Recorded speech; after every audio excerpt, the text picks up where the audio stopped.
Welcome dear students, आपका स्वागत है ड्रीम हाई एकेडमी में। आज का टॉपिक जो है वो नॉर्थ अमेरिका से रिलेटेड है।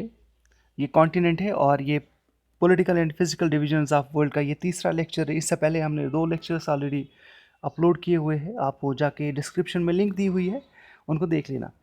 आप हमारे टेलीग्राम चैनल पे भी ज्वाइन कर सकते हो dream high academy for free PDF notes के लिए। उसके साथ साथ आप हमारा जो फेसबुक पेज है ड्रीम हाई एकेडमी के नाम पे, आप उसको भी ज्वाइन कीजिए, उसको भी लाइक कीजिएगा।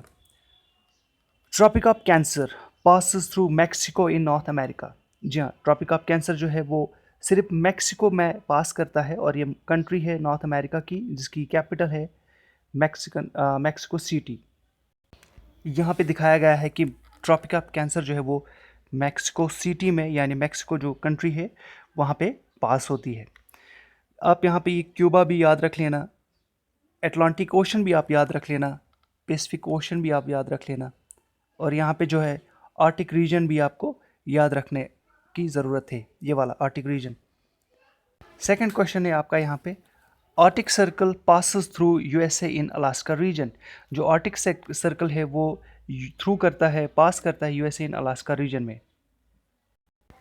उसके बाद जो क्वेश्चन है यहाँ पे काफ़ी इंपॉर्टेंट क्वेश्चन है, the 49th, remember this word, the 49th parallel separates USA from Canada. Very very important, हर किसी एग्जाम में ये क्वेश्चन जो है बहुत बार पूछा गया है। द 49th पैरेलल, ये पैरेलल क्या है, ये 49th पैरेलल क्या है, ये सेपरेट एक चैनल होती है, एक बाउंड्री होती है, उसका नाम दिया जाता है और डिफरेंट नाम से, जैसे 39th पैरेलल है, और ये जो 49th पैरेलल है, यहाँ पे 49th पैरेलल की बात की गई है, ये सेपरेट करता है USA और कनाडा को। नॉर्थ अमेरिका की बात चल रही है, तो North America was discovered by Columbus in 1492। North America को कोलंबस ने डिस्कवर किया था 1492 AD में।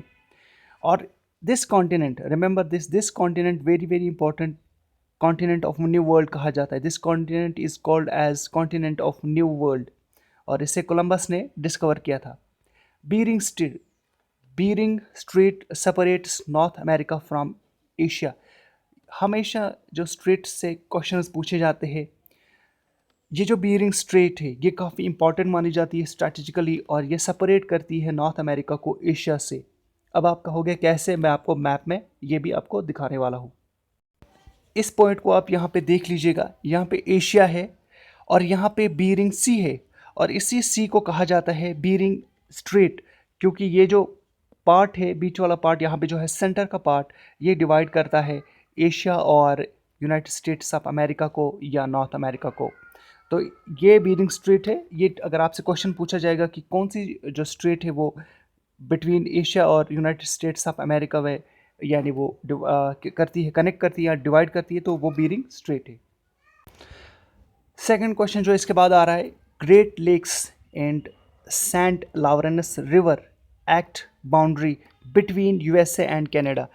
एक और देखिएगा, 49th पैरेलल जो है वो किसके बीच बाउंड्री लाइन है, बिटवीन USA एंड कनाडा। अब यहाँ पे ग्रेट लेक्स और सेंट लॉरेंस जो है ये एक रिवर है, और ग्रेट लेक्स जो है वो बाउंड्री लाइन सेट करते हैं, कट करते हैं बिटवीन USA और कनाडा में। ये नॉर्थ अमेरिका में है, NA का मतलब है नॉर्थ अमेरिका। अब आगे बढ़ लेते हैं, lake सुपीरिया। Lake सुपीरिया is the largest fresh water lake in the world. Lake सुपीरिया जो है वो लार्जेस्ट फ्रेश वाटर लेक जो है वर्ल्ड में माना जाता है। लार्जेस्ट फ्रेश वाटर लेक, अगर आपसे क्वेश्चन कोई पूछेगा, अगर आपको एग्जाम में ये पूछा जाएगा which lake is largest fresh water lake in the world, that is lake सुपीरिया is the largest fresh water lake in world. यहाँ पे लेक सुपीरिया मैं यहाँ पे मैप में दिखाता हूँ। इसके बाद क्वेश्चन है, Cuba is known as sugar bowl of the world. Cuba जो है एक कंट्री है, मैं आपको मैप में ये भी दिखाने वाला हूँ आगे। क्यूबा जो है ये कंट्री है जिसे कहा जाता है sugar bowl of world. Remember this word, remember this question, very very important, always asked in many exams.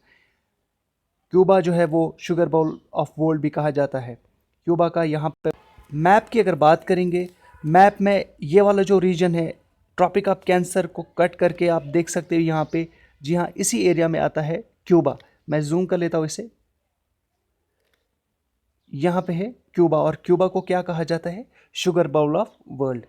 ये तीसरा लेक्चर है कॉन्टिनेंट्स से रिलेटेड। ये कॉन्टिनेंट्स का मतलब इसलिए मैं पढ़ा रहा हूँ सेपरेट वाइज कॉन्टिनेंट्स, ताकि आपको आसानी हो समझने में। पहला हमने कॉन्टिनेंट लिया था साउथ अमेरिका, उसके बाद ये दूसरा लेक्चर है कॉन्टिनेंट से रिलेटेड, ये नॉर्थ अमेरिका की बात हो रही है।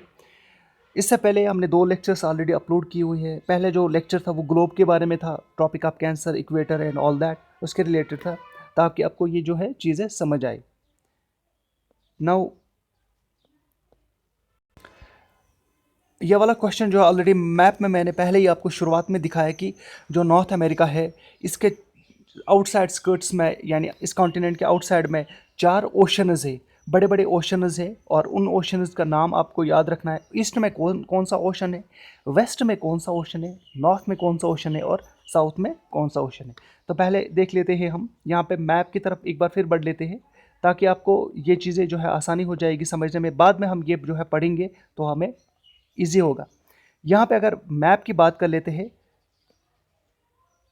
ये वाला जो है आप देख सकते हो, पैसिफिक ओशन है, अटलांटिक ओशन है, उसके साथ साथ कैरेबियन सी है, उसके साथ साथ आपका आर्टिक ओशन है, आर्टिक रीजन है, आर्टिक ओशन है। हम इसको अब देखते हैं क्वेश्चंस में किस तरह से दिखाया गया है। इतना ये सफिशिएंट है आपके लिए एग्ज़ाम के लिए। अब यहाँ पे क्वेश्चन है हमारे सामने कि जो नॉर्थ अमेरिका है is bounded on the north bye Arctic ocean, ऊपर की तरफ जो है आर्टिक ओशन है, जो हमने ऑलरेडी मैप में देखा। On the east by Atlantic Ocean, east में जो है वो अटलांटिक ओशन है। आपके साउथ में जो है कैरेबियन सी है, कैरेबियन सी है, जिसे कैरेबियन ओशंस भी कहा जाता है।